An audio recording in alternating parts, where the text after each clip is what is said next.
संत रामपाल जी महाराज एक ऐसे महान संत जिन्होंने अपनी सतभक्ति, तत्व ज्ञान, करुणा और सेवा के बल पर समाज में नई मिसाल कायम की है। संत रामपाल जी महाराज की अगुवाई में उनके सभी सतलोक आश्रमों से समाज कल्याण के अद्भुत कार्यों ने समाज को सुनहरे भविष्य की एक नई उम्मीद दिखाई है। संत रामपाल जी महाराज से नाम दीक्षा लेने के बाद लाखों लोगों की लाइलाज बीमारियां जैसे कैंसर, एड्स आदि ठीक हुई। संत जी के ज्ञान से प्रेरित होकर उनके अनुयायियों ने लाखों यूनिट रक्तदान किया। संत जी ने लाखों बहन बेटियों का दहेज मुक्त विवाह करवाया।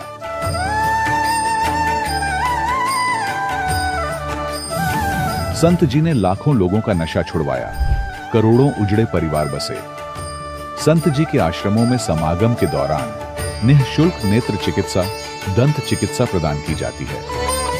संत रामपाल जी महाराज द्वारा समय समय पर पर्यावरण संरक्षण के उद्देश्य से बड़े स्तर पर वृक्षारोपण किया जाता है। संत जी ने जरूरतमंदों को तत्काल राहत पहुंचाने के लिए एम्बुलेंस सेवा शुरू की। संत जी अपने अनुयायियों को देहदान के लिए प्रेरित करते हैं, जिससे मानवता की सेवा और चिकित्सा क्षेत्र में सुधार हो सके। संत रामपाल जी महाराज के सभी आश्रमों में हर रोज निःशुल्क भंडारा आयोजित किया जाता है, जहां हर वर्ग, हर जाति और हर धर्म के लोग एक साथ बैठकर भोजन करते हैं।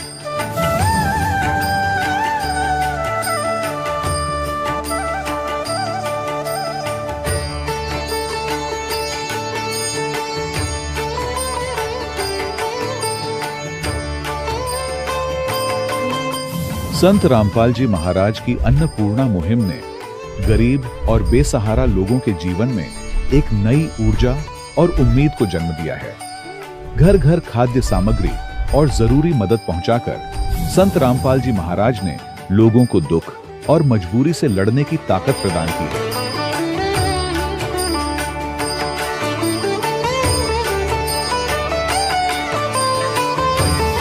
संत रामपाल जी महाराज द्वारा गरीब लोगों के लिए घर बनवाने का अद्भुत कार्य एक ऐसी मिसाल कायम कर रहा है जो सदियों सदियों संत जी की उदारता और दया भावना के तौर पर जाना जाएगा।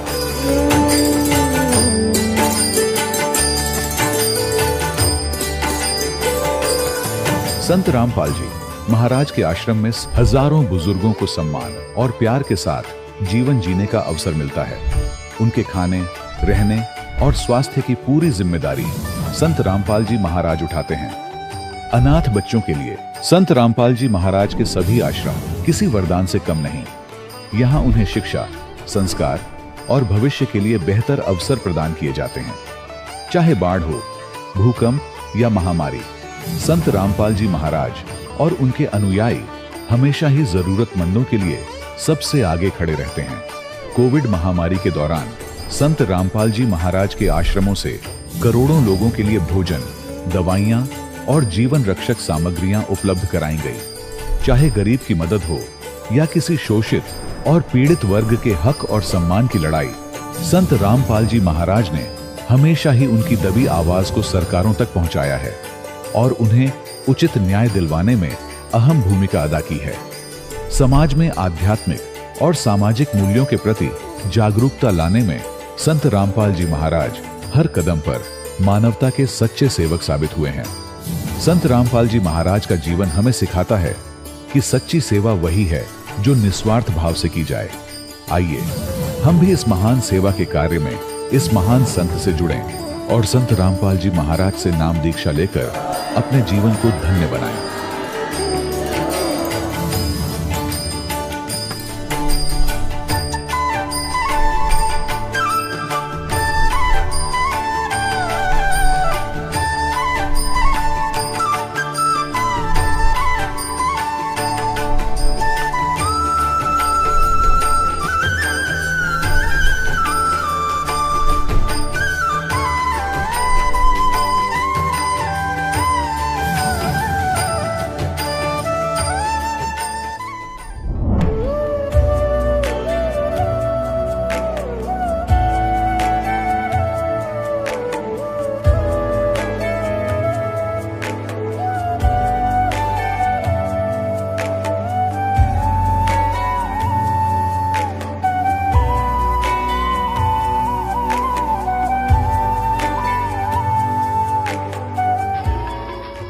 प्रभु राम देव भगवान अल्लाह खुदा ईश आदि नाम एक ही शक्ति के हैं।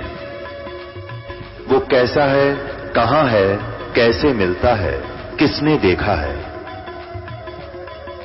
ये प्रश्नवाचक चिन्ह पूर्ण रूप से हटाने के लिए अवश्य सुनिए जगत गुरु तत्वदर्शी संत रामपाल जी महाराज के अमृत वचन, सर्व पवित्र धर्मों के पवित्र शास्त्रों के आधार पर। सत साहिब दर्शकों, जरा सोचिए, जब कोई व्यक्ति पूरी श्रद्धा और समर्पण के साथ जीवन भर अपने धर्म में प्रचलित सभी प्रकार की भक्ति करे, व्रत रखे और मंदिरों में दर्शन के लिए जाए, अनेकों मंत्र जाप करे, लेकिन फिर भी उसे जीवन में शांति ना मिले, समस्याएं कम होने के बजाय और बढ़ती ही चली जाएं, तो उसका विश्वास डगमगाना स्वाभाविक होता है। दर्शकों, कुछ ऐसी ही कहानी थी दिल्ली की रहने वाली संगीता जी की। संगीता जी ने बचपन से ही पूजा पाठ, व्रत उपवास और परंपरागत भक्ति में अपने जीवन को लगा दिया, लेकिन इसके बावजूद भी ना तो इन्हें कभी शारीरिक सुख मिला और ना ही मानसिक शांति का अनुभव हुआ। हालत इतनी गंभीर हो गई थी कि डॉक्टरों ने भी जवाब दे दिया था, और यहाँ तक कि इनके पितरों की आत्माएं भी इनके सांसों का आखिरी समय बताकर चली गई थी। लेकिन दर्शकों, आज संगीता जी का कहना है कि जब से मैंने संत रामपाल जी महाराज की शरण ग्रहण की है और उनके द्वारा शास्त्रों के आधार पर बताई गई भक्ति को अपनाया है, तब से मेरा जीवन पूर्णतः बदल गया है। अब मुझे समझ आ गया है कि सच्ची भक्ति वही है जो हमारे पवित्र शास्त्रों के अनुसार हो, और ऐसी भक्ति वर्तमान में केवल संत रामपाल जी महाराज ही प्रदान कर रहे हैं। तो दर्शकों, अब सवाल यह उठता है कि आखिर संगीता जी के साथ ऐसा क्या हुआ जिसने इन्हें वर्षों की देवी देवताओं की भक्ति को छोड़कर संत रामपाल जी महाराज की शरण में आने के लिए मजबूर कर दिया। आइए सुनते हैं संगीता जी की कहानी उन्हीं की जुबानी। नमस्कार जी। सत साहेब। क्या नाम है बहन जी आपका? संगीता दासी। संगीता जी, आप कहाँ की रहने वाली हैं? नांगलोई सुल्तानपुरी। बहन जी, संत रामपाल जी महाराज से कब जुड़े आप?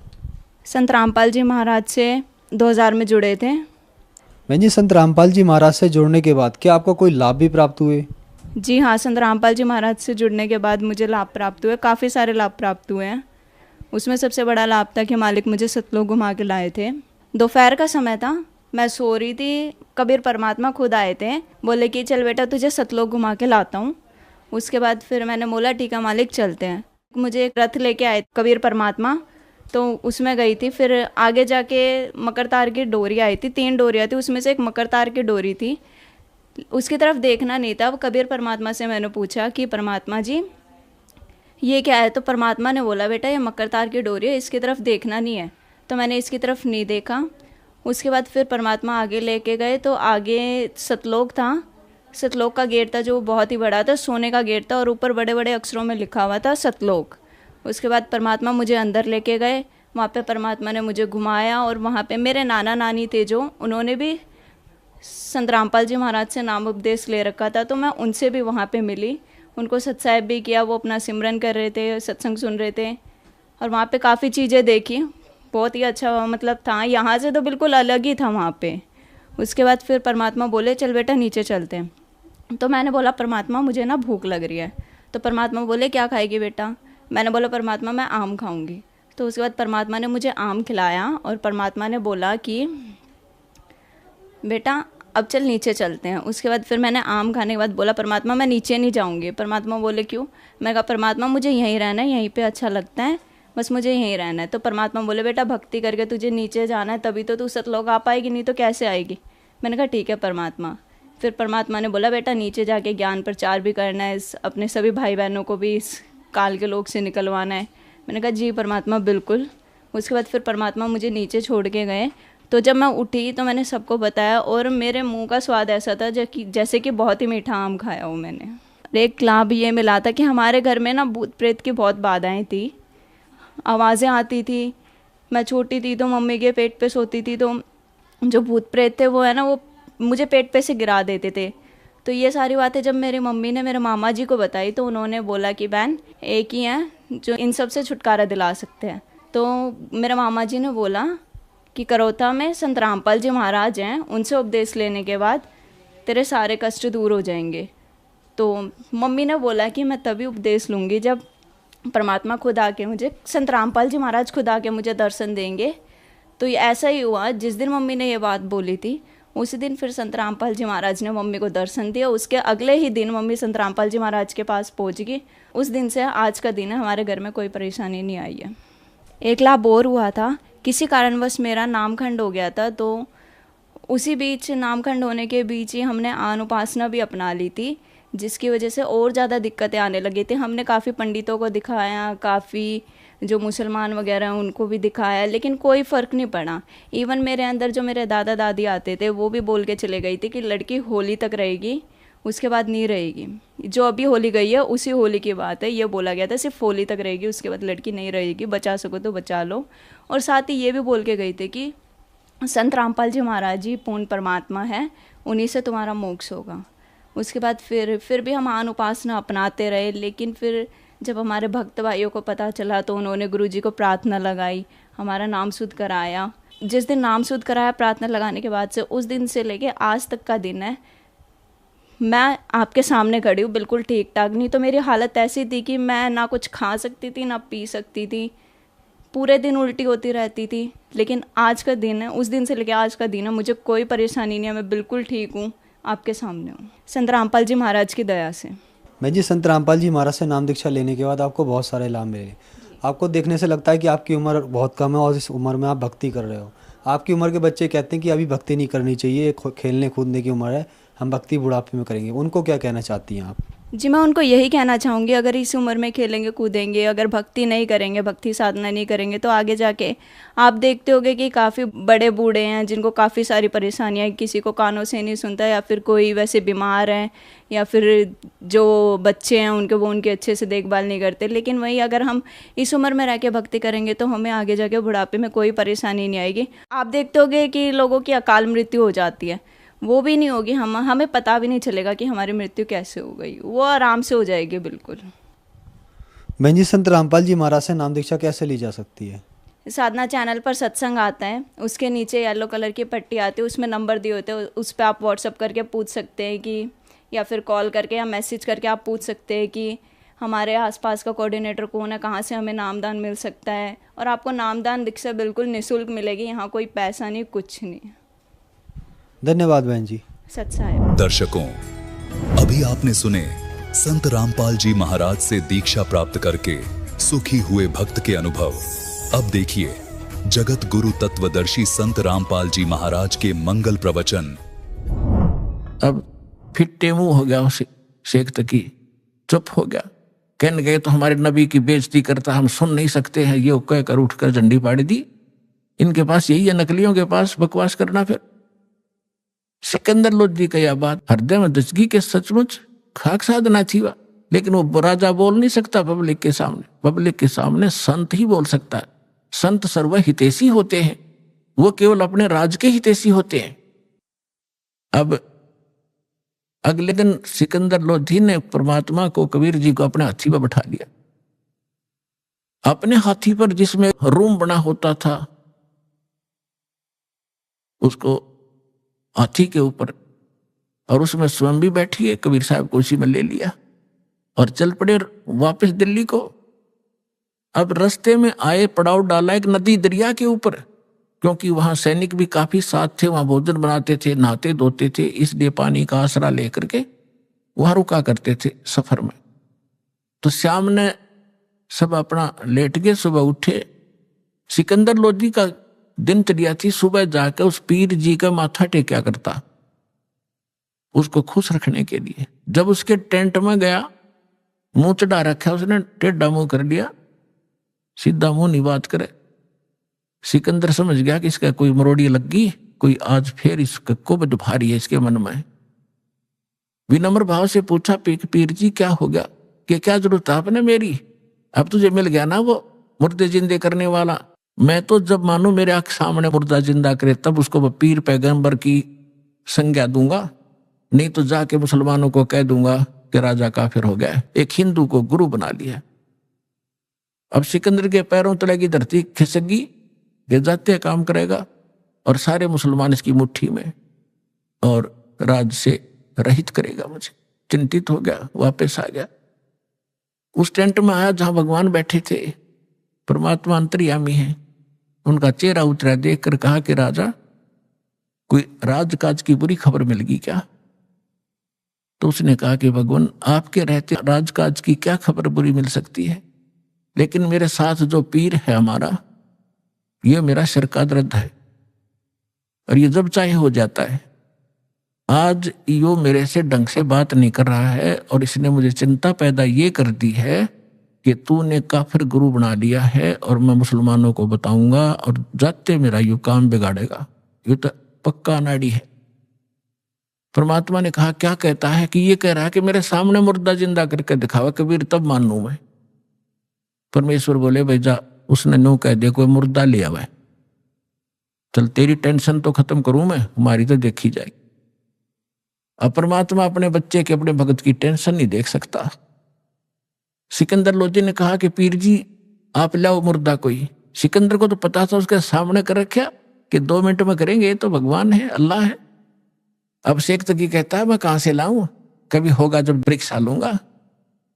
अब परमात्मा ने सोचे, इतने सिकंदर मर लेगा, वहां तक पहुंचाएंगे, इतने हार्ट अटैक हो जाएगा, इतना चिंतित है।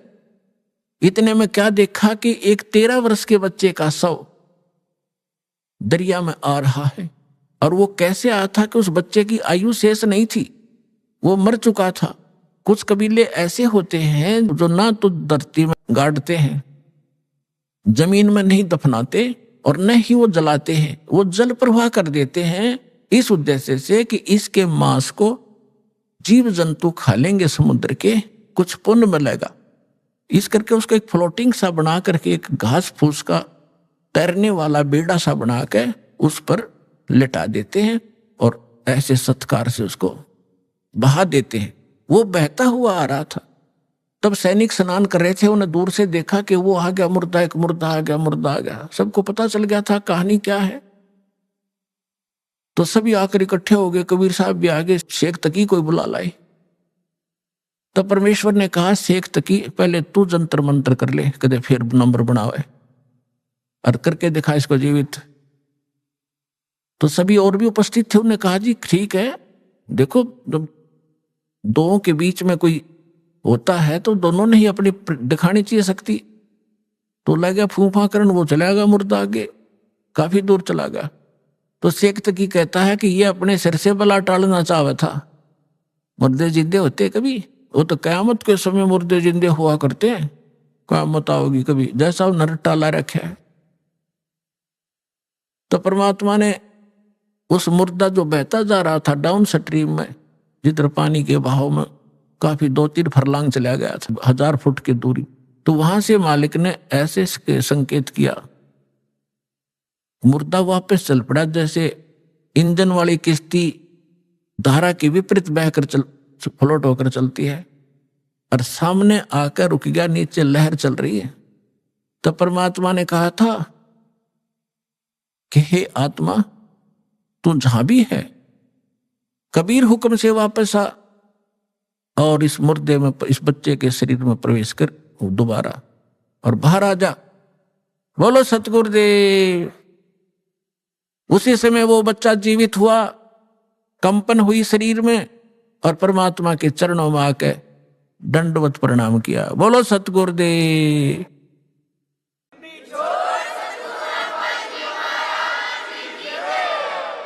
सौड़ा जय जयकार होगी।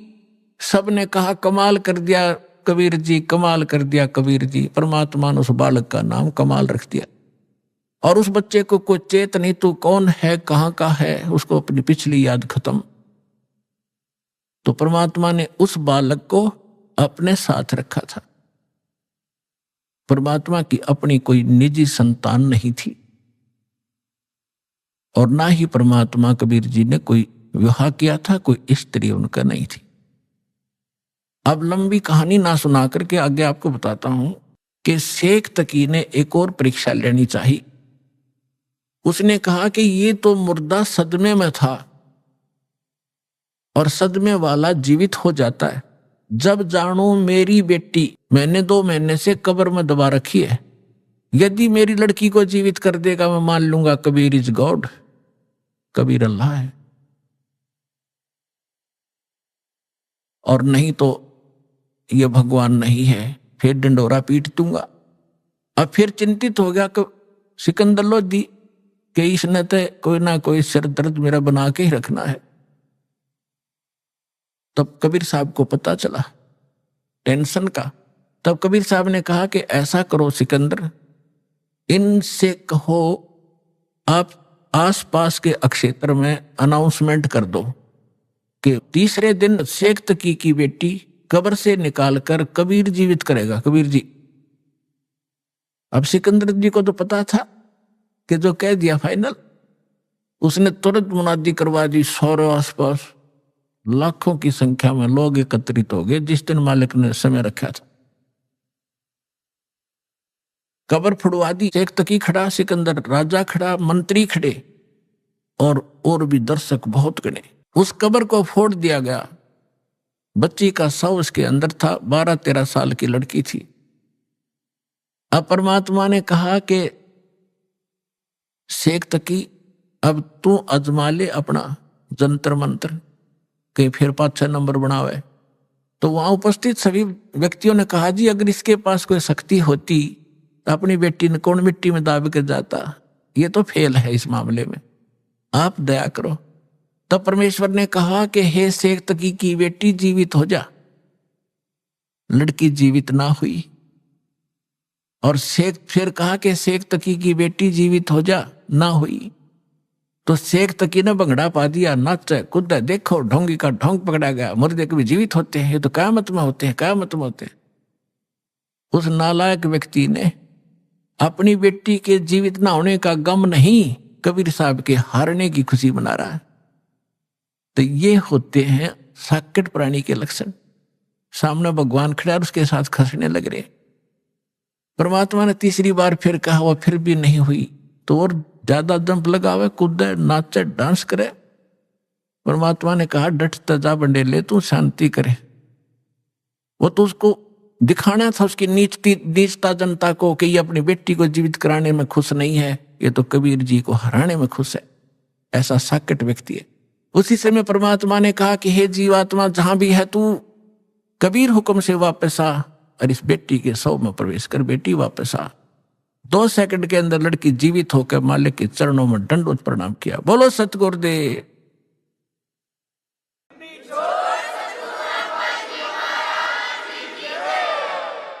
अब सबने कहा कि दाता कमाल कर दिया, मालिक कमाल कर दिया। परमात्मा उसका नाम कमाली रख दिया परमेश्वर ने। और जा बेटी तेरे पिता के साथ ले जा शेख तकी। अब वो लड़की कहती है कि नहीं, आज मुझे अपने ओरिजिनल फादर का पता लग गया। ये तो नकली पिता था, मुझे माटी में डाल गया। आज मुझे अपने असली पिता का पता लग गया है। और 1.5 घंटे तक उस लड़की ने अपने पूर्व जन्म की कथा सुनाई। अपने आत्माओं, परमात्मा कहते हैं जो जन मेरी शरण है ताका हूं दास, गेल गेल लाग्या फिरूं जब तक धरती आकाश। अब ये जो पिछली पीढ़ी का समय अब चल रहा है, और जितने पुण्यात्मा श्रद्धा से नाम लेंगे ये तो पार होंगे ही होंगे। ये तो करोड़ों की संख्या में, लाखों अरबों की संख्या में पार होंगे।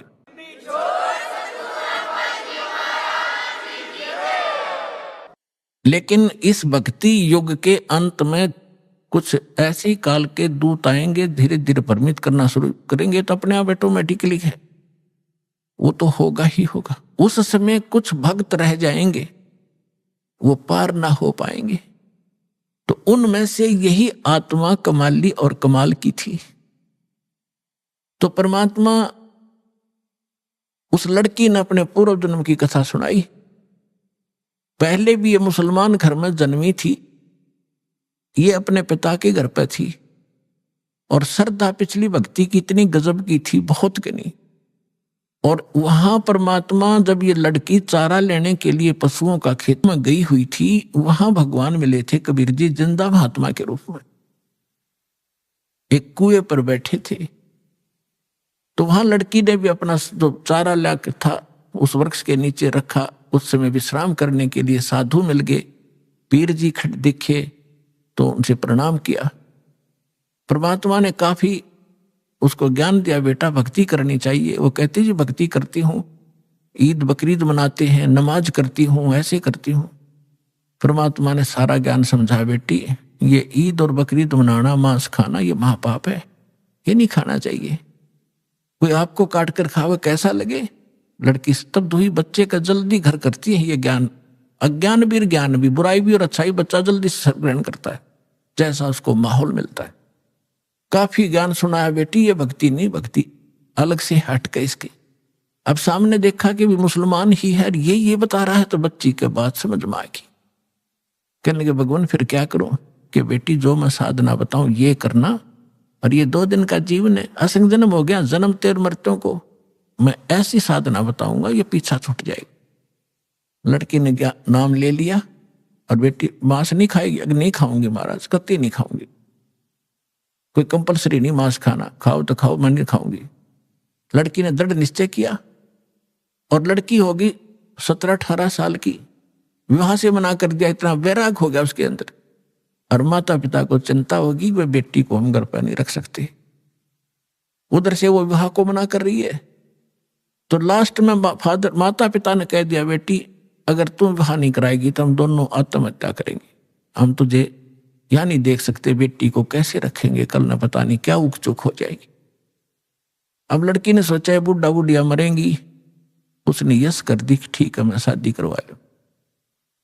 विवाह हो गया, एक बहुत अच्छे नेक अफसर के अधिकारी के उसका विवाह हुआ, क्योंकि जो भगवान की भक्ति करे वो तो ठीक ठिकाने जागा बालक। वो नेक आदमी था, मुसलमान, भगवान से डरने वाला था। ठीक है हम परंपरागत से गलतियां कर भी रहे अपने समाज अनुसार, लेकिन पिछले संस्कार भी हमारे साथ रहते। वो बहुत ही अच्छा आदमी था, नेक आदमी था, भगवान से डरने वाला। वैसे भी स्वभाव अच्छा होता व्यक्तियों का, चाहे हिंदू होते, मुसलमान, सिख हो या ईसाई, उनका अपना भी कुछ आधार होता पूर्व जन्म का। तो जब वो लड़की वहां विवाह करके वहां गई अपने पति के पास, तो उसको कहा कि मैं आपसे एक अर्ज करना चाहूंगी, वो मेरी अर्ज सुनो। उसने कहा कि बोलो, एक छोड़ दो बता। कि मैं संतानों उत्पत्ति नहीं करूंगी, मैं सप्रस नहीं करूंगी आपको, और आपने यदि मेरे साथ बलपूर्वक किया तो मैं आत्महत्या कर लूंगी। तो उसने कहा, उसका नाम राबिया था, कि राबी आपने निकाह कबूल क्यों किया? मना कर देती, कोई कंपलसरी मुसलमानों में एक ऑप्शन है, लड़की स्वीकृति देगी तो ब्याह होगा, नहीं तो नहीं होगा। तो राबिया ने कहा कि मेरी मजबूरी थी इसलिए मैंने स्वीकृति देनी पड़ी। उसके पति ने पूछा कि मजबूरी क्या थी तेरी? कि मैं चाहती हूं भगवान की भक्ति करना, और मुझे एक संत मिले थे, उन्होंने मुझे एक ज्ञान दिया था, उस आधार पर मैं दृढ़ हूं, और यो असंग जन्म का झंझट टिपका खत्म कराऊंगी, मैं इसलिए ब्याह नहीं करवाऊं थी। तो उसने कहा कि अपने माता पिता के सामने मना करना था कि मैंने खूब किया था। उन दोनों ने आत्महत्या करने की ठान ली पक्की, तब मैंने स्वीकृति देनी पड़ेगी। इसलिए कि आगे कोई भगवान मिल गया तो ठीक है, नहीं तो मैं आत्महत्या कर लूंगी, अब मैं ये काम करूंगी नहीं। वो दयालु था, उसने कहा। और मुसलमानों में अनेक शादियां हो जाती हैं, एक कोई खास बात नहीं उनके लिए। तो उसने कहा, राबिया जैसे तुम्हारे माता पिता लोक लाज मर्यादा के कारण आत्महत्या तक नौबत आ गई थी, ऐसे हमारी भी मर्यादा है। ठीक है, मैं वचन देता हूं आज के बाद तू मेरी सिस्टर की तरह रहेगी, लेकिन समाज की दृष्टि में तूने मेरी पत्नी की तरह रहना पड़ेगा, और तेरे लिए अलग स्थान बना दूंगा, खूब भक्ति कर, पर मरिए मत, ये पाप मुझे लगेगा, मैं अपना और विवाह करा लूंगा। तो उसने ऐसा ही किया। महापुरुष ने अलग से उसका कमरा नारा बना दिया, और बैठ अपनी भक्ति कर, उसने ब्याह करवा लिया।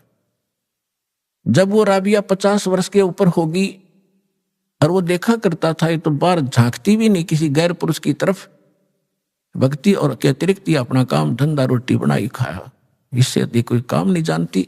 उस लड़की ने क्या गलती कर दी, वहां जाने के बाद सत्संग का अभाव हो गया, भगवान फिर मिले नहीं। परंपरागत लोक वेद के आधार से मालिक वाली साधना जो उसने प्रथम मंत्र दिए थे वो त्याग दिए, और वहां जो समूह था जैसा भी साधना चल रही थी वो ये करने लगी, नमाज नमोज, मांस नहीं खाती थी वो। ईद बकरीद के दिन रोजे अवश्य रखती थी, लेकिन वो मांस नहीं खाती थी। जब वो 50-55 वर्ष की होगी तो उनके अंदर एक विशेष धारणा बनी हुई है लोकवेद के आधार से मुसलमानों में कि जो हज नहीं करके आवेगा उसकी मुक्ति नहीं। तो उसने अपने पति से कहा, जी मैं हज करना चाहती हूं। उसने कहा, जाओ, बहुत खुशी की बात है, आपका तो उद्देश्य यही है, अभी कल्याण हो किसी तरह, आपके लिए कोई ऊंट की सवारी का प्रबंध कर देता हूं। उसने कहा नहीं। राबिया ने कहा, नहीं मैं पैदल जाऊंगी, और भी बहुत से लोग जा रहे हैं, मैं उनके साथ चली जाऊंगी। अच्छा जाओ फिर। अब वो चल पड़ी अपने आत्मा देखते जाना, इसका रिजल्ट क्या है भक्ति का। हमने आज तक छोटे मोटे चमत्कार किसी के देख लिए, उसी को सिद्ध और महात्मा और भगवान मान लिया। ये अध्यात्म ज्ञानहीनता थी। अब लड़की जा रही थी, वो माई, और सफर में कोई आगे चला गया, कोई पीछे रुक गया। उस समय वो अकेली जा रही थी। रास्ते में उसको प्यास लगी, खुद स्वयं को सामने कुआं देखा, कुआं था, कुएं पर बाल्टी नहीं थी, ना कोई रस्सी थी। एक कुतिया प्यासी थी, उसके बच्चे छोटे छोटे दूरी पर उसने देख लिए थे, और कुतिया कभी कुएं में झांक रही थी, कभी राबिया के पैरों में आकर चाट रही थी, फिर कुएं की तरफ भाग रही थी।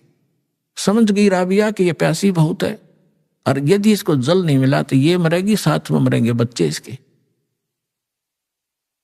और औरत के अंदर दया भगवान ने एक नारी दे रखी, विशेषकर बच्चों के समय। तो वह एकदम, और कुछ पिछले संस्कार थे, भगवान आत्मा थी, भगवान से कोई जन्मों से पीछे से चलती आ रही थी, फिर हम रह जाते हैं, बिचल जाते हैं, छोड़ देते, इस माया में फंस जाते। तो उस लड़की ने देखा आसपास कोई गांव नगर नहीं, ना कोई रस्सी है ना बाल्टी। लड़की ने अपने कपड़े उतारे, पहले मोटे मोटे कपड़े हुआ करते थे हाथ के बने हुए, अपना कपड़ा उतारा, चुंदड़ी, और अपने बाल पाड़े। 2-4 बाल पाड़ के देखियो कितना दर्द होगा। लेकिन उस परमार्थ में उस बेटी ने एक नहीं देखा, फटाफट अपने सारे बाल पाड़ कर रस्सी बनाई लंबी, बहुत लंबी रस्सी बनानी पड़ी क्योंकि पानी गहरा था। बांध कर उसने अपनी बात कपड़ा और उसके अंदर पानी में भिगोया, और बाहर एक मटका टूटा हुआ पड़ा था, उसका पात्र था आधा, उसमें निचोड़े कुतिया साथ पीवे। वह कुतिया छका दी, अपने बाल बूढ़ खून खान निकला था उसको पूछ पाछ के, और चालन की तैयारी करी थी। उधर से वो मक्का एक स्ट्रक्चर, एक मंदिर न्यों का न्यों उठ गया जहाज की तरह, और उस कुएं के साथ में आकर लग गया, जैसे प्लेटफार्म पर गाड़ी लग जाती है, रेलगाड़ी।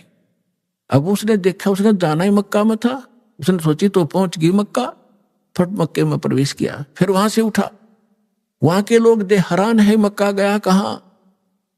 उस समय एक अब्राहिम अधम नाम, सुल्तान नाम का एक व्यक्ति था, वो अपने पूर्व जन्म में भी संस्कारी था, ऐसे ही भगवान का ही वो पिछला संस्कारी था। और उसको भी उस जन्म में परमात्मा कबीर जी मिले थे, जिंदा महात्मा के रूप में उसको भी ज्ञान दे रखा था। और वो सुल्तान अधम वाली आत्मा, सुल्तान अधम तो वो आगे आके बना है, वही आत्मा उस मक्का में गई हुई थी मुसलमान होने के नाते, कि वहां के लोगों को समझाऊंगा कि ये साधना गलत है। तो वहां वो प्रचार कर ही रहा था बैठ के, तो लोगों ने पूछा ये मक्का कहाँ गया। तब अधम सुल्तान ने कहा, उस आत्मा ने कहा कि मक्का नहीं मकाम, और गया रांड के लेन को नो कह अधम सुल्तान। अब सुल्तान अधम तो ये कह रहा है कि एक रांड को लेने गया, निकम्मी औरत को। अब आम आदमी का गला कैसे उतरे कि निकम्मी आदमी औरत को के लिए मक्का चला गया। लेकिन वो किस दृष्टिकोण से कह रहा था, कहते सुल्तान अधम मक्के गया, मक्का नहीं मुकाम, गया रांड के लेन को नो कह अधम सुल्तान। वो कहने लगे कि आप क्या बात है, कैसे, किसको लेने का, इतने मक्का वापस आ गया। उसमें वापस आया तो वो लड़की जिसके सिर पर बाल नहीं, सारी कहानी उसने बताई और देखने वाले भी आसपास निकट इकट्ठे हो गए थे, कैसे हो गया। वो भी मक्के में चढ़ लिए साथ में।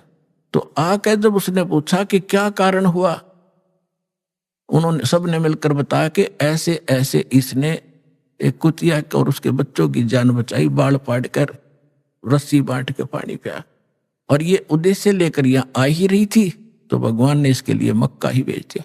तो इतनी प्रशंसा की पात्र बन गई पूरे मुसलमान धर्म में कि भक्ति हो तो राबी जैसी, भक्ति हो तो राबी जैसी, जिसके लिए मक्का भी उठकर चला गया। लेकिन क्या इससे मोक्ष था उसका? फिर इब्राहिम सुल्तान जब से पूछा कि आप इसको ऐसी निकम्मी लड़की क्यों कह रहे थे, इसने तो ऐसा कुर्बानी कर दी, जिसके लिए मक्का चला गया, उसको आपने कैसे कहा ये निकम्मी लड़की है? तब इब्राहिम सुल्तान वाली आत्मा ने कहा कि यह निकम्मी है, इसको भगवान मिले थे जिंदा महात्मा के रूप में, इसने वह भक्ति छोड़ दी, ये डलेट हो रही है, इसलिए निकम्मी है।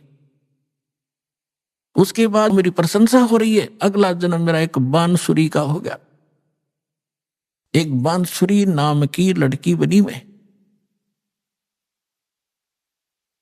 और गाने गा गा के इतनी सुरीली आवाज से पर धार्मिक भगवान की शब्द सुनाया करती थी, बहुत प्रसिद्ध होगी।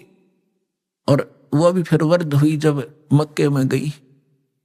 अब मक्के में जाकर उसने पता था कि जो मक्के में मरता है, ऐसा ज्ञान सुन रखा था लोक वेद से, वो सीधा भिष्ट जाता है, स्वर्ग में जाता है, हेवन में जाता है।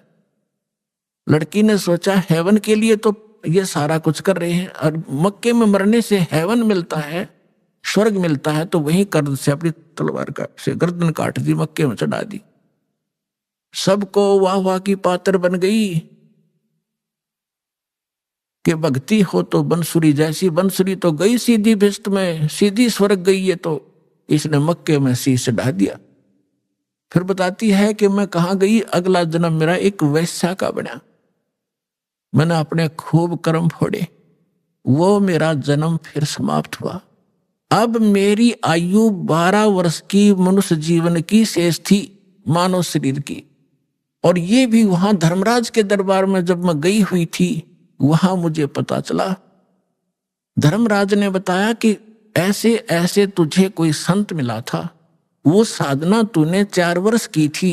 हाँ जी, 4 वर्ष की थी, उसके कारण तुझे ये इतने मनुष्य जीवन मिले हैं। अब तेरा मनुष्य जीवन शेष नहीं है, अब तू पशु योनि में जाएगी, कुछ दिन इंतजार कर, तेरा नंबर आते ही वहां ठोक देंगे तुझे। तो उसने बताया कि ये आज परमात्मा खुद पहुंचे वहां पर, और धर्मराज के सामने वकालत करी वकील बन के कि ये मेरी भक्तनी थी, पिछले जन्म में मेरी साधना कर रखी है, इसको छोड़, तू अकाउंट नहीं ले सकता। धर्मराज ने हाथ जोड़ लिए और इनको वापस दे दी, मेरी आत्मा में यहां खड़ी हुआ। लोगों, ये भगवान आए हैं, ये अल्लाह अकबर है, आंख खोल लो, शरण ले लो। लाखों लोगों ने कबीर साहब की शरण ली। बोलो सतगुरुदेव।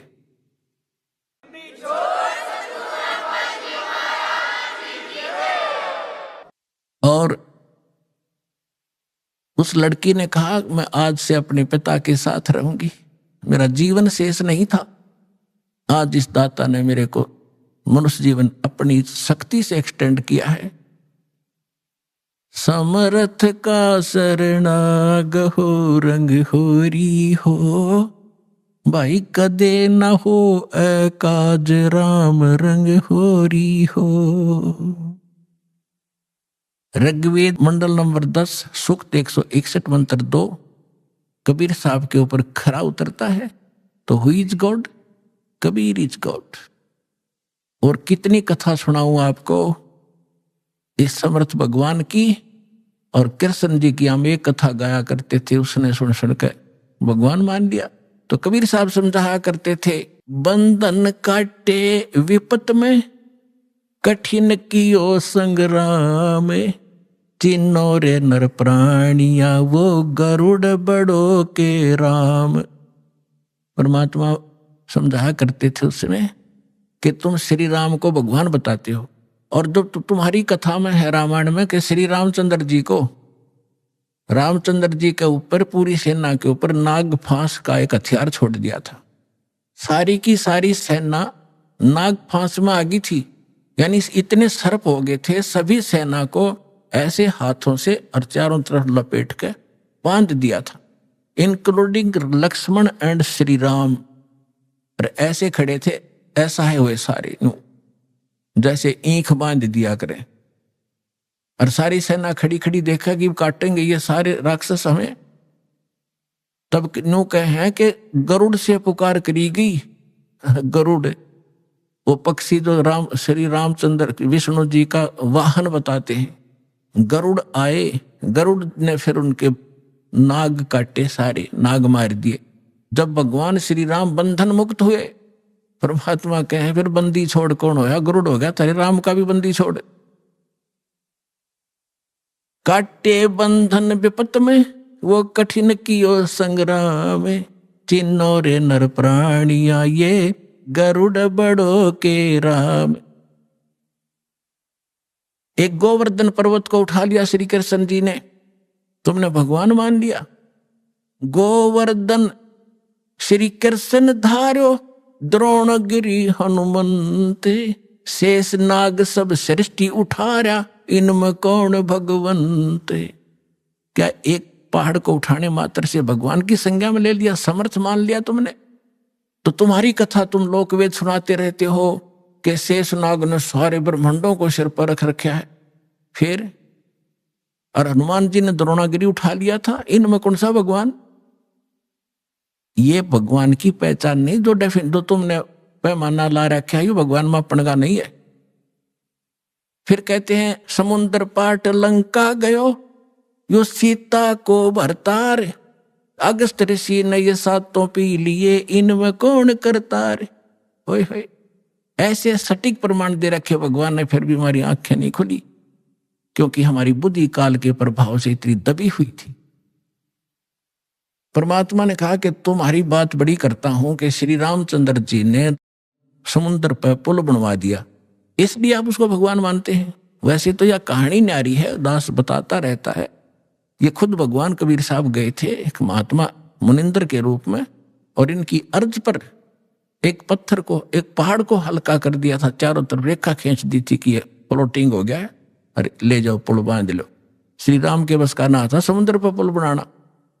तो परमात्मा कहते चल तुम्हारी बात बड़ी मानते हैं, वह तो बात तुम्हारे कहाँ समझ में आवेगी कि समुद्र को पाट के, यानी उसको पुल बना के छाप के, और लंका गया था कौन? तुम्हारी सीता का पति राम। अगस्त ऋषि ने तुम आप बताओ सातों पीढ़ी घूट में, इनमें कौन सा भगवान? अभी आपने सुने संत रामपाल जी महाराज के मंगल प्रवचन। आइए अब सुनते हैं संत रामपाल जी महाराज से नाम दीक्षा लेकर सतभक्ति करके अद्भुत लाभ प्राप्त करने वाले अनुयायी के विचार। दर्शकों, प्रत्येक श्रद्धालु सुख प्राप्ति और कष्ट निवारण करने के लिए भक्ति करता है। इस भक्ति सफर में उसे जिन भी भक्ति साधनाओं के बारे में पता चलता है, वह सभी को श्रद्धा के साथ करता है। ऐसी ही भक्ति साधना कर रहे थे सुदामा चौधरी जी, जो पहले सभी देवी देवताओं की मनमानी भक्ति साधना किया करते थे। उसके बाद ये गायत्री परिवार से जुड़ गए। गायत्री परिवार की साधना में ये इतने निपुण हो चुके थे कि इनको जिला स्तर पर हवन करने की अनुमति दे दी गई। 22 वर्ष तक इन्होंने गायत्री परिवार में प्रचार प्रसार किया। सुदामा जी को तलाश थी एक ऐसे गुरु की जो इनकी शंका दूर करके इनको सच्चा ज्ञान प्रदान करे। तभी इनकी मुलाकात इनके मित्र से होती है, जिसने इन्हें बताया कि साधना चैनल पर एक संत जी का सत्संग आता है, वो सुनो। इन्होंने संत रामपाल जी का सत्संग सुना और ये उनसे प्रभावित हुए, जिसके बाद इन्होंने संत रामपाल जी की शरण ग्रहण की, जिसके बाद इन्हें अनेकों लाभ मिले। इनको एक्सीडेंट में जीवन दान दिया और संत रामपाल जी महाराज के रूप में कबीर परमेश्वर इन्हें सतलोक भी लेकर गए। इनकी पत्नी को 20 साल से प्रेत बाधा थी, जो कि संत रामपाल जी से नाम दीक्षा लेते ही खत्म हो गई। अब इनका पूरा परिवार सुखी जीवन जी रहा है। आइए अब सुनते हैं सुदामा जी के जीवन में आए अद्भुत परिवर्तन की कहानी, सुदामा जी की अपनी जुबानी। नमस्कार सर। नमस्कार जी। सर क्या नाम है आपका? मेरा नाम जी सुदामा चौधरी है। सर कहाँ से आए हैं आप? मैं जी ग्राम भोरतलाई, जिला छिंदवाड़ा, मध्य प्रदेश का निवासी हूँ। सर संत रामपाल जी महाराज से नाम दीक्षा आपने कब ली? 11 अगस्त 2013 में नाम दीक्षा ली। सर संत रामपाल जी महाराज से नाम दीक्षा लेने से पहले आप क्या भक्ति साधनाएं करते थे? सर मैं भक्ति तो पहले जो घर में हिंदू धर्म के होने के नाते सोमवार का व्रत रखता था, शंकर जी की पूजा करता था। फिर किसी ने बताया कि हनुमान जी सबसे ज़्यादा देते हैं, तो फिर शनिवार का व्रत रखने लगा, उपवास करने लगा, फिर हनुमान जी की पूजा करने लगा। फिर गांव में जैसे कहते हैं कि देवी आती है, ऐसे मेरी माता जी को देवी आती थी, तो फिर उसकी पूजा करने लगे। फिर गांव में एक यज्ञ हुआ जी, तो बोले गायत्री परिवार से ही सब कुछ मिल जाता है। तो जी मैंने गायत्री परिवार में नाम दीक्षा ली फिर, और फिर वो मतलब उसकी पढ़ाई वगैरह करके इतना निपुण हो गया कि मेरे को जिला स्तरीय का कार्यक्रम देने लगे। अब फिर धोती कुर्ता पहनते थे, अपना कर्मकांड की पुस्तक रखते थे, और जगह जगह हवन करने के लिए जाना पड़ता था भगत जी। 22 साल तक गायत्री परिवार में प्रचार प्रसार किया। पूरे जिला छिंदवाड़ा जिला भर में मेरे प्रचार प्रसार करना पड़ता था जी। सर आपने बताया कि आप बहुत सारी पूजाएं करते थे, फिर आप गायत्री परिवार में थे और ये जिला स्तर पर आप यज्ञ करते थे। आपने बताया कि आप 22 साल से गायत्री परिवार का प्रचार कर रहे थे, तो फिर संत रामपाल जी महाराज की शरण में आने की क्या जरूरत पड़ी आपको? सर मेरे को एक बात समझ में नहीं आती थी कि ये गायत्री मंत्र है कहाँ का। और आचार्य श्री शर्मा आचार्य जी ने लिख तो दिया है, लेकिन उसका जब हिंदी में अर्थ लिखा है जी, कईयों जगह लिखा है, 50 जगह लिखा है श्री राम शर्मा आचार्य जी ने, कि उस प्राण स्वरूप दुख नाशक सुख स्वरूप श्रेष्ठ तेजस्वी ओजस्वी परमात्मा को हम अंतरात्मा में धारण करें, और वह परमात्मा हमारी बुद्धि को सन्मार्ग में प्रेरित करे। तो वो सन्मार्ग कौन सा होगा, ये मुझे बार बार घुटन होती थी जी।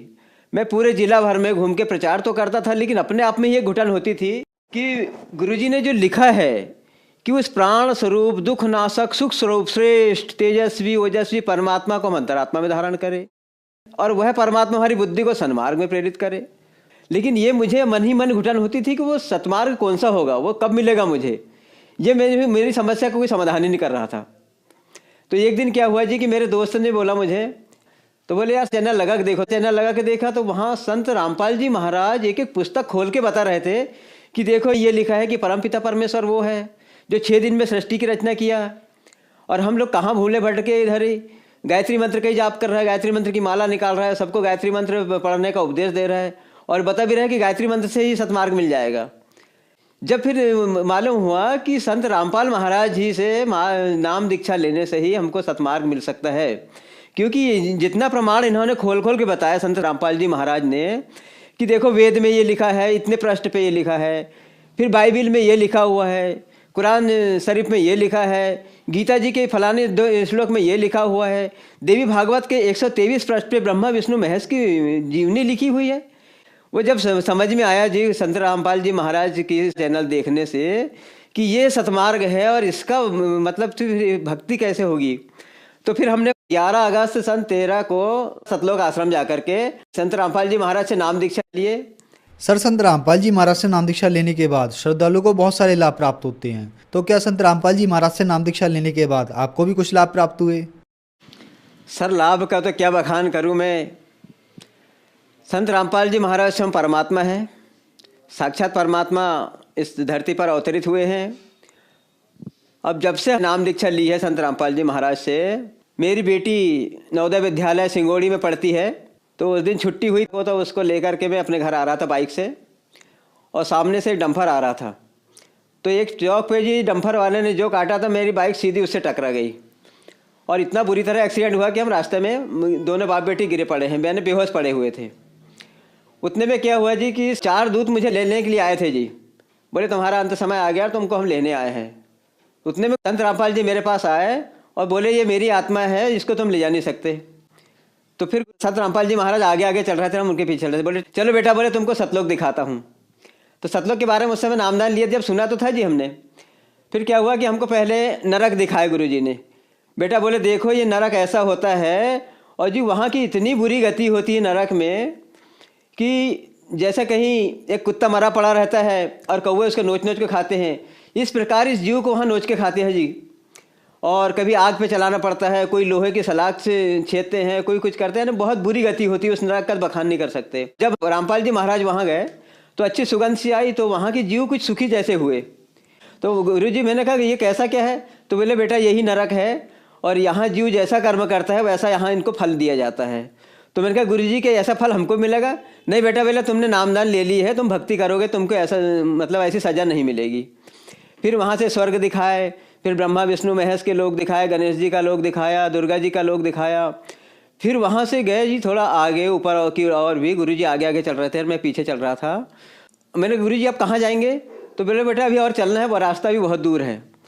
फिर वहाँ से गए जी, तो क्या होता है, गुरुजी ने एक मंत्र का जाप किया श्वास से, तो एक दरवाज़ा सा खुलता है जी वहाँ, और वहाँ एक भयानक काला सा पुरुष जिसके हजारों मुख है और हजारों भुजाओं से बस अपने मुख में सबको खाते जा रहा है। मैंने कहा गुरुजी क्या है ये? वो मुझे भी खाने के लिए दौड़ा। गुरुजी बोलता है ये मेरी आत्मा है, इसको तू छू नहीं सकता। संत रामपाल जी महाराज ने वहाँ फिर सतनाम का जाप किया, तो उसने एकदम नीचे मुंडी डाल दिया और गुरुजी बोले इसके सिर पे पैर रख के चलो। तो गुरुजी आगे चले, उसके सिर पे पैर रख के फिर हम गए। तो जी वहाँ जब गए हम तो सतलोक पहुँचे और वहाँ देख रहा तो संत रामपाल जी महाराज एक आसन पे बैठे हुए हैं। उस आसन का इतना सुंदर हीरे मोती से जड़ा हुआ आसन था वो कि उसका बखान नहीं कर सकते। और सुंदर सुंदर कबूतर विचरण कर रहे थे, सफ़ेद सफ़ेद से दूध की नदियाँ बह रही है, सफ़ेद सफ़ेद सी आभा नीचे से निकल रही थी, और फलदार वृक्ष इतने बहुत अच्छे लगे हुए थे। फिर वो इतना तरह से दिखाया कि गुरुजी, मैंने कहा इतना सुंदर लोग हैं ये? तो बोले बेटा अपन यहीं के रहने वाले हैं और वहाँ जाके अपन काल के जाल में फंस चुके हैं। ये दृश्य दिखाया। तो मैंने कहा गुरुजी आप यहीं रहने दो मुझे। बोले बेटा भक्ति करने के बाद यहाँ पर आना पड़ता है, यहाँ बिना भक्ति के नहीं रह सकते, क्योंकि तुम्हारे ऊपर बोले बहुत सारे पाप है, मतलब अभी पाप है, और पुण्य की कमाई के बाद यहाँ आना पड़ता है। तो वहाँ से फिर लाया यहाँ, फिर हमको जैसे गुरुजी ने यहाँ लाया वैसा होश आ गया। फिर यहाँ पर अब होश आया तो फिर दोस्त वगैरह ने हॉस्पिटल में लाया। अब हॉस्पिटल में लाया तो पत्रकार वगैरह भी आ गए, बढ़िया इंटरव्यू लेने लगे। ऐसा हुआ मुझे कि कुछ हुआ ही नहीं, जबकि खाली मेरा एक पैर टूटा था और मेरी बेटी के पैर की हड्डी टूट करके यहाँ से एकदम आड़ी हो चुकी थी। अब यहाँ से आया तो वो गुड्डू पटेल जब हमें देखने आया हॉस्पिटल में, तो वो ये बोलता है कि बोले यहाँ उस एक्सीडेंट में यार ये जिंदा कैसे है? इतना भयानक एक्सीडेंट के बाद कि वहाँ कोई जिंदा रहने की स्थिति नहीं थी। और बोले ये तो बढ़िया इंटरव्यू दे रहे हैं, यहाँ पत्रकार को बता रहे हैं कि यार ऐसा ऐसा हुआ।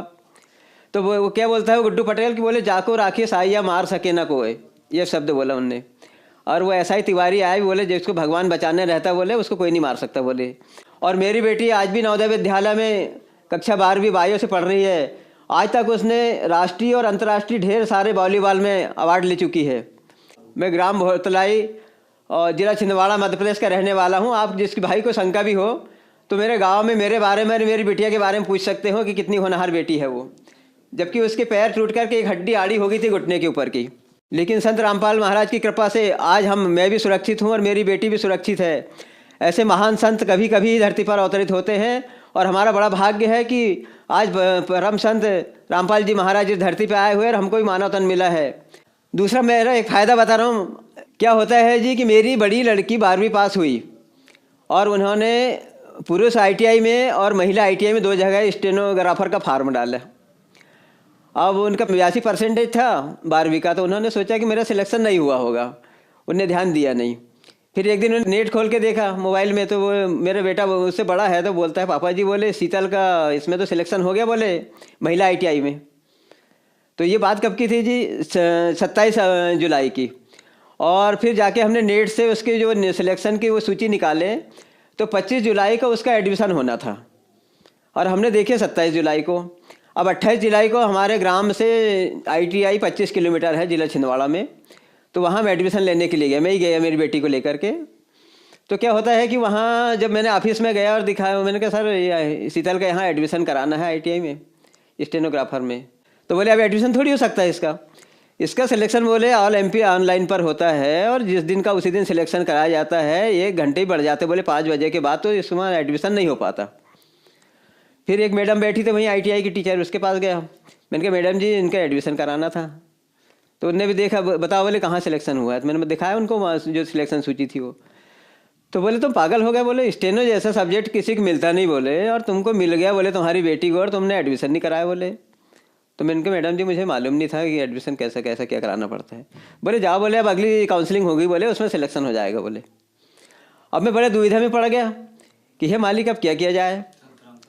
फिर मैं बाजू में खड़ा हो गया मैडम से थोड़ा साइड में और संत रामपाल जी महाराज की मैंने हाथ जोड़ के विनती की कि हे मालिक, हे परमात्मा, आप ही मेरे सब कुछ है और जैसा भी हो मेरी बेटी का एडमिशन होना चाहिए। अब मैं जी मुश्किल से 10 मिनट बाजू में खड़ा रहा और मैडम ने फिर से बुलाया मेरे को, पता नहीं उसको क्या प्रेरणा हुई। तो बोले आप एक काम करो, प्रिंसिपल साहब को फ़ोन कर लो। बोले तो मैंने कहा मैडम जी आप ही फ़ोन कर दीजिए ना। तो मैडम जी बोले ठीक। उन्होंने प्रिंसिपल साहब को फ़ोन किया, बोले ये एक लड़की आई है बोले, जिसका 25 तारीख को स्टेनो में एडमिशन होना था और ये 28 को आई बोले। तो सीधा प्रिंसिपल साहब ये बोलते हैं कि ठीक है ले लो बोले। अब देखो इतना बड़ा चमत्कार कोई साधारण पुरुष करवा नहीं सकता कभी। पूरा स्टेट लेवल पे सिलेक्शन होता है और एडमिशन भी स्टेट लेवल पर ही होता है, आप सभी को मालूम होगा इस बात को। तो और लेकिन मैं 28 3 दिन बाद जा रहा हूँ और गुरुजी से प्रार्थना लगाने ही 10 मिनट में उनकी मति फेर देते हैं संत रामपाल जी महाराज।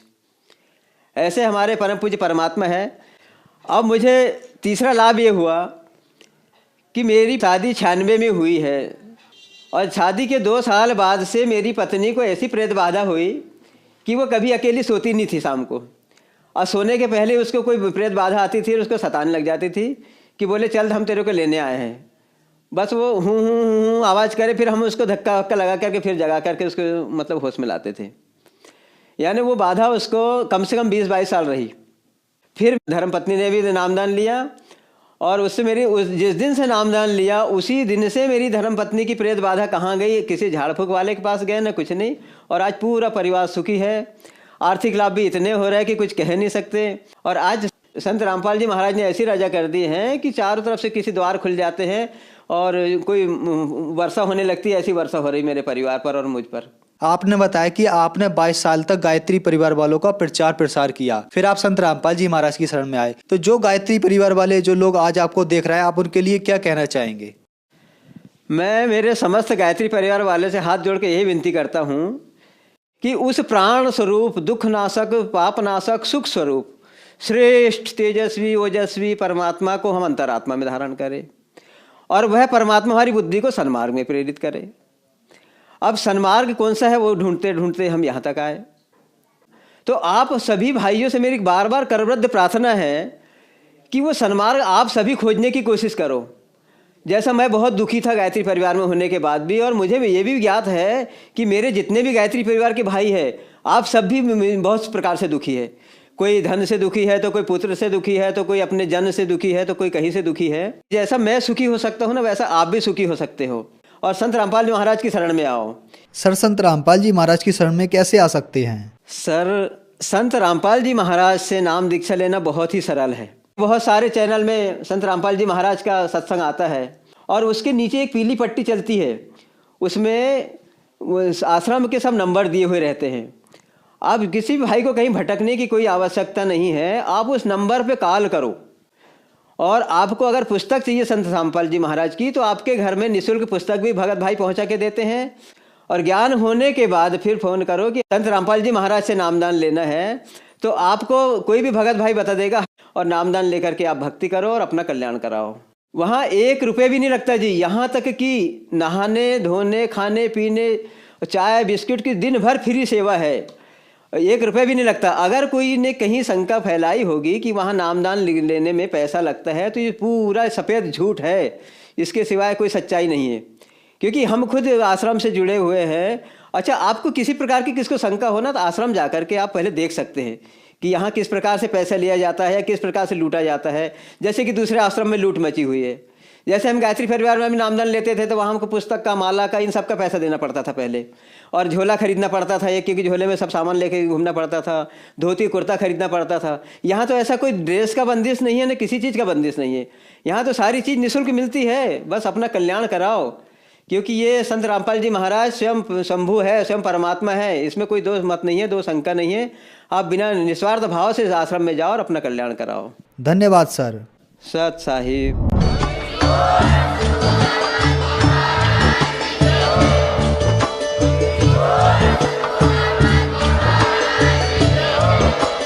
आप सुन रहे थे जगत गुरु तत्वदर्शी संत रामपाल जी महाराज जी के मंगल प्रवचन। अधिक जानकारी के लिए विजिट कीजिए हमारी वेबसाइट www.jagatgururampalji.org। संत रामपाल जी महाराज जी के शुभ आशीर्वाद से पूरे विश्व भर में 500 से भी ज्यादा नाम दीक्षा केंद्र हैं, जिन पर संत रामपाल जी महाराज जी द्वारा ऑनलाइन निशुल्क नाम दीक्षा दी जा रही है। अपने नजदीकी नाम दीक्षा केंद्र का पता करने के लिए संपर्क करें 8222880541।